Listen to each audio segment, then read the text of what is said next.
Nenek pelaku penjarahan rumah Uya Kuya menangis minta maaf agar tak dilaporkan atas tindakan tersebut. Nenek ini telah bertemu dengan Uya Kuya. Nenek ini mengaku ikut-ikutan menjarah rumah Uya Kuya di kawasan Durensawit, Jakarta Timur, pada Sabtu lalu, 30 Agustus 2025, lalu. Ia mengambil AC indoor di rumah Uya Kuya. Namun, Uya Kuya prihatin saat mengetahui sosok pelaku yang menjarah rumahnya itu ternyata seorang wanita lansia yang memiliki kondisi pilu. Dilansir dari tayangan TikTok Lele Mager, wanita lansia mengenakan baju dan kerudung berwarna biru itu tampak menangis di pelukan Uya Kuya.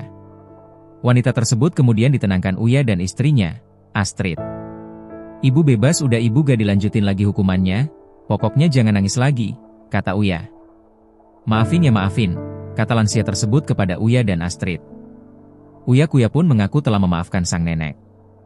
"Nanti kita mampir ke rumah ibu ya," kata Uya dan Astrid kemudian memeluknya.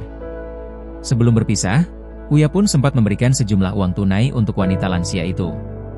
Uya mengaku kaget mengetahui lansia tersebut berprofesi sebagai tukang parkir yang tertangkap membawa unit AC dari dalam rumahnya.